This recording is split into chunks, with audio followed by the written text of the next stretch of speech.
So this is always a little bit tricky here because you have to get your fingers in here, and what you do is you open it up, you lift it, then you push it back in again, take out the key, and then you can remove the, which is a very tight fit.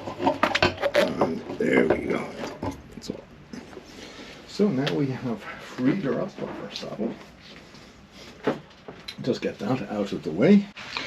So now I'm just going to take off the side panels. That one was a little bit loose, and as I can see, this one is cracked. I don't like the sticker. I'm going to be taking the sticker off it, and oh, there we have at the back of it. Somebody has a fiberglass the back. So what I'm going to do is definitely, this is a detachable here, 2 little screws here, and just pull it up and you can get it off. It actually looks like a chrome part, but it's actually plastic.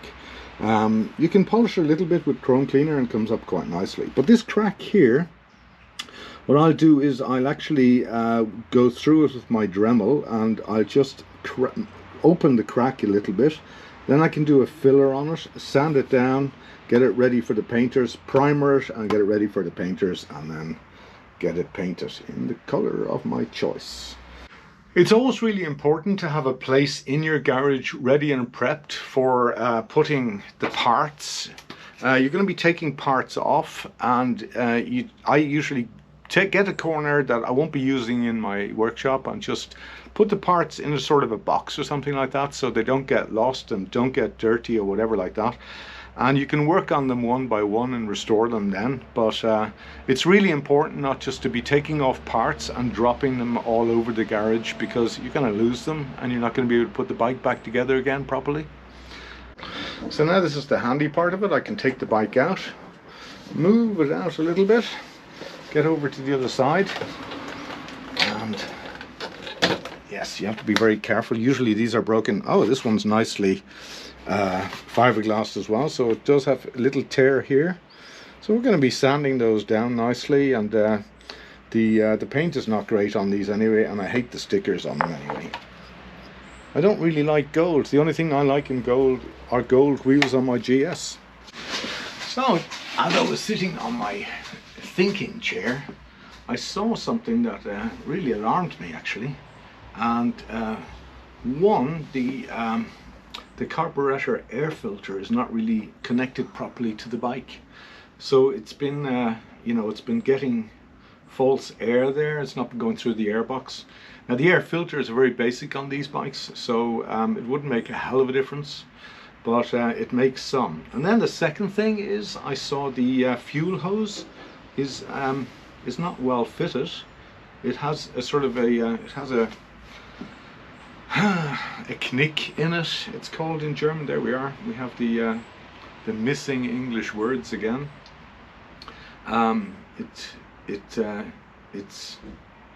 It's not going around the corner very well, as you would say in German. So I'll let you have a little look at that.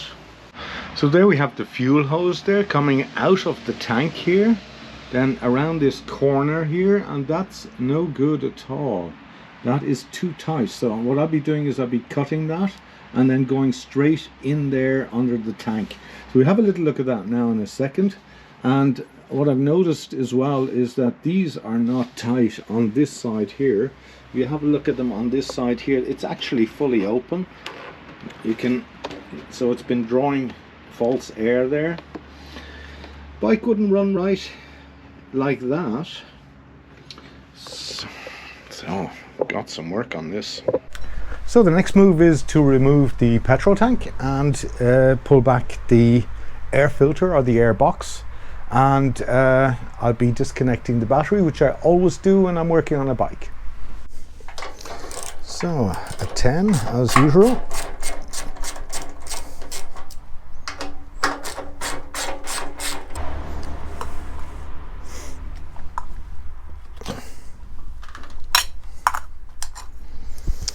Right, and then the battery, so if we don't get in the way. So I'm going to do the negative first this time, because the positive is very near the frame here, and I don't want to touch that. So once the negative is off, it doesn't make any difference really. So there's a little a little rubber band as well with that. I'm just going to throw that in here. So pull out the battery a little bit, and let's get the other one off. Oh, these screws were very short. So there we have it. Motobat. So first thing I'm going to do with that is I'm going to put that on the charger, so it does me good when I am trying to start the bike later on. So what we do definitely is we put the screws back into the battery so that we have the screws later on and we don't have to look for them. So what I like to do then is I like to get a piece of wood, and I just prop up this here, stick in the wood, and the nice thing about the piece of wood is I have a little hole in it. I don't know if you can see that, and I can actually see my hands working through the hole in the wood. And just prop that in there, make sure it's steady, and then we can get the fuel line off this. Maybe.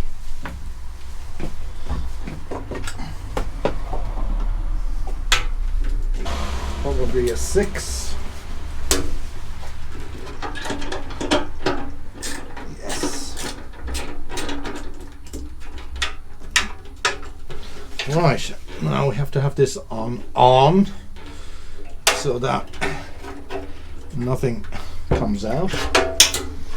And what I like to do is I like to get a bit of a sponge. There's a couple of drops come out every time, but if this thing is working properly, it shouldn't actually leak too much. I'm definitely going to have to cut that hose a bit.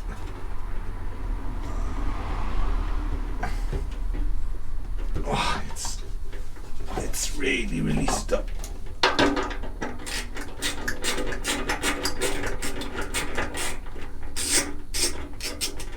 Right, the clamp off it. Get my piece of wood in again, and try and jungle this off. Now, this hasn't been off for a while. Yes, there we go. So we should have one more, which is the pressure. That's it. So if I'm correct, there's only 2. And there we go. There's the tank off, and it's not actually, there's no fuel coming out. Let's get this to the side. So what we have here is now we have the airbox here, and we can see this is not fitting very well, so the bike wouldn't have been running too well. And I'm going to have to disconnect the throttle cable and the choke cable. That choke cable is working, and the throttle cable is working as well. It's all working very well. Little homemade pad here just to keep the tank up. I'm just going to leave that on, and as you can see, there are all different sort of screws and nuts and bolts here. They're not original, so we're going to open the air filter, and then I'm going to try and release the air box, and then pull it back, and then we're going to release the carburetors off the inlets. And we're going to take a good look at the inlets to make sure that they are not ripped or torn or broken. Wrong size.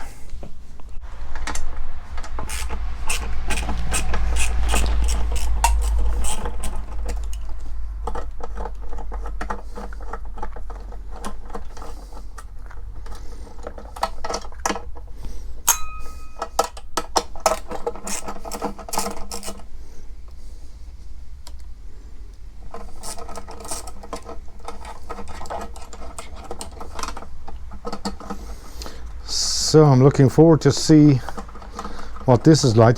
The air filter is only a little bit of foam wrapped around a piece of metal. So here we go. That's the inside. That's nice and clean anyway. You can see that the bike has been kept quite nicely, and right, there's a little screw in there which is a little bit odd because there's actually normally no screw there, and I can do that with a per hand. And here we go. This is the, and you just take it off here, and there should be a little bit of oil on this here as well, just to stop dust getting through, but it is a little bit oily. I can feel it. If you can see, my hands there are sort of greasy, so that's nice. I'm going to wash that out. You just wash it out in hot water and washing up liquid, and then oil it up again.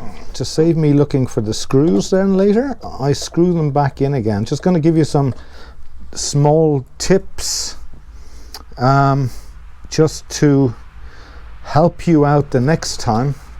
It does make a lot of difference. I mean, you might think that you're doing some extra work by screwing them back in again, but you have the screws there where you want them, and all you need to do then is get your part, and you don't have to go searching for all your screws later on. I just do that with the tank as well, and hang in the rubber thingy-bob again. Right, that can be nicely painted, and I don't know what sort of a sticker that was, but it says Suzuki on it. There are small little details that you don't get nowadays because these parts are not made by Suzuki anymore. So yeah, eventually I'm going to get some sandpaper on that and to paint it up nicely. That'll give it a nice little fresh look. Okay, put that in my box of parts. So there should be another screw here. There she is. And I think that's it on that side. Let's put that in there. And there's one here. Now I'm removing the screws for the airbox, so I can move it back if possible. That should be a 10 here. Yeah.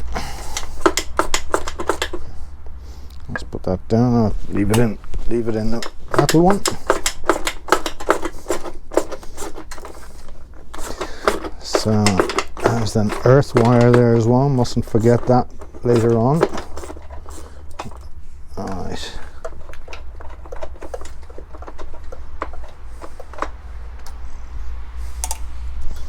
And one more here.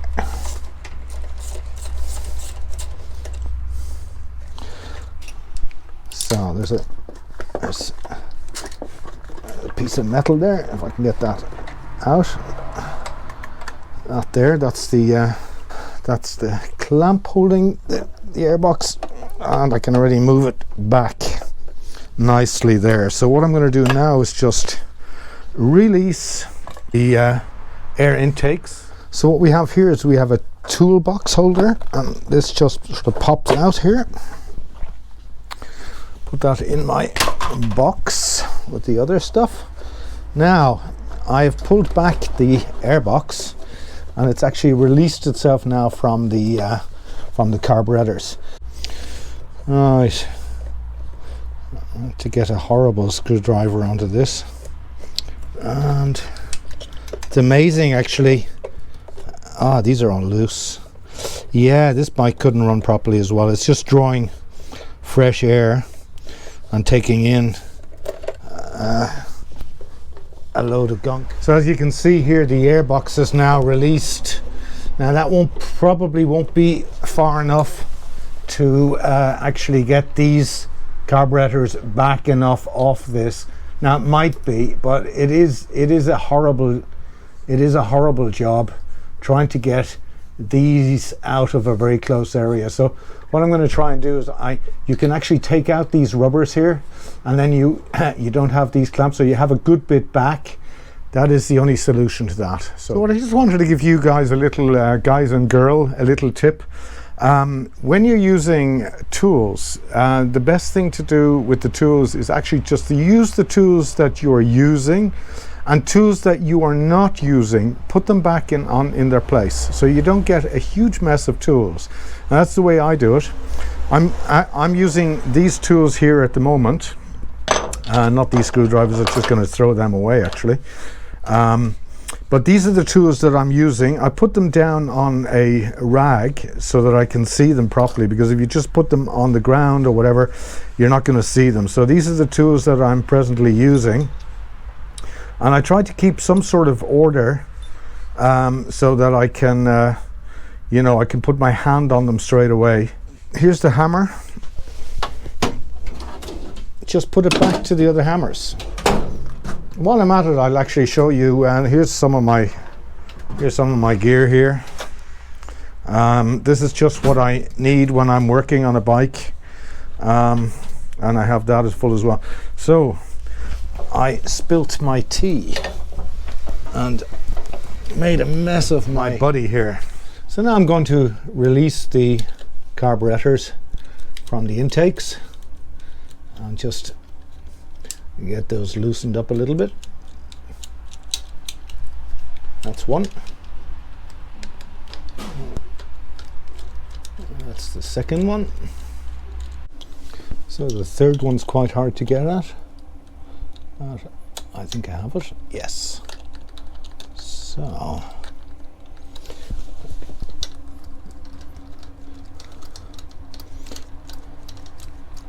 I always position these clips in a way that I can get at them easily the next time. So when I put them on, I make sure that they are easily reached. And the fourth one. I'm just going to release the choke. I need it.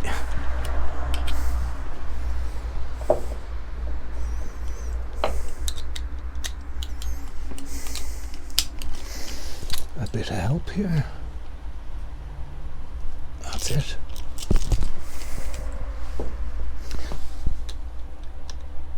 There we go. Right, this just loosens that up there so that this gets popped out.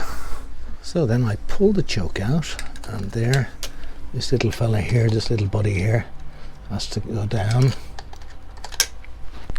Let's get this down over that, and then we'll be wiggling it out from down below. Oh, come on, baby. There we are. Right, one choke cable. Let's let that dangle. So, and then we have the throttle cable, which should be a 10. There we go now. So now we're going to just grab the carbs and just give them a little wiggle. See if we can get them moving a little bit, and I can feel them moving nicely. That's it.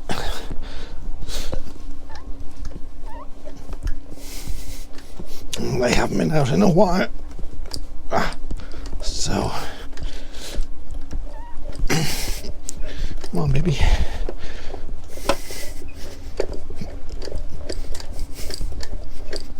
Yes.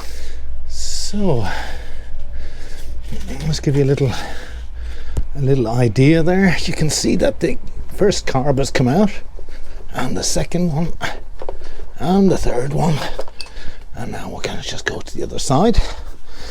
I'll move the bike out a little bit so I can get around it. And let's get over here.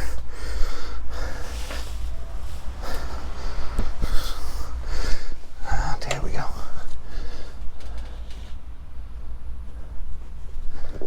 That's it. Nice. So we're going to have to come out this side with the carbs. and that seems to be wanting to move. Oh, look at that. That fuel line has just, so get that away and make sure my watch doesn't get scratched up. This can be an ordeal. But yes, it's moving. And there we go. Here we go, baby. Right. Looks the carbs are out. So there we have the carburetor. That is the whole bank. What I have to do now is disconnect the throttle cable. And that's usually easily done. Oh, come on, baby. I don't want to turn these on their head because they start leaking immediately, which they are already doing. But get that opened. There's the throttle cable. I just need to get this baby out here. Come on now, there we go. So I have released them. That's what they're like. Not as clean as I thought. They're a bit dirty inside here, but that's going to clean up with engine cleaner quite nicely. I just checked the insides there, the diaphragms, to see if they're moving up and down. They are nicely. So we'll probably only have an issue with the dirty jet. That's what I think anyway. So I'm going to leave the tops on these with the diaphragms, although I wouldn't mind taking them off because they're quite easy. Somebody has replaced the screws on them here. The bottom ones are the originals and they look nice and tidy, which is important because what I hate is replacing them. So now another thing I notice here is this is the fuel line in, and if you can see down here, it's actually wet. So there's been fuel leaking out there. I need to put a clip on that, and I'm going to replace this here anyway, this fuel line, because I find it's very hard to get at, and I want it a bit longer. And I'm going to definitely replace that fuel line and put a clip on it. So first thing we're going to do is we're going to drain them. These are the drains here. We're going to open them up, get the fuel out. We can see little bits of lumps maybe. And I'll just take this over to the workbench. So I got a bit of a sweat up there pulling them out, but they came out quite nicely actually. There's a vlogger on YouTube. His name is Brickhouse Builds. I love the way he does things, nice and slow and everything, so I'll watch some of his videos now and again. And he did a GS550, and I know he had a lot more issues with it than I did just now, and I think that's because I released all the bolts from the airbox and the air filter, and that makes it a lot easier. So now what I'm going to do now is I'm just going to inspect in here, and let's just get the bike back into the light. So we're inside the bike here now, and you can see these are quite crispy hard. They should be softer, but if they're not ripped, they actually look quite good to me. They don't look like they're torn or anything, and there's still a bit of give in them. I'm going to keep them on there. There's no point replacing something which doesn't need to be replaced. And just get around to that one there and have a look at that too. Yeah, that's fine. That looks nice. So they're a bit wet, which they shouldn't actually be. They should be dry. So that's from using the choke all the time. I hate these clips here. These don't look great on this side. I'll just let you have a look from this side here. These are soft, but they're not fantastic, and I'm going to need some new clips. While I have the carbs out, I may as well clean it all up in there, get it nice and shiny, and when it's clean you can always see if there's things wrong with it.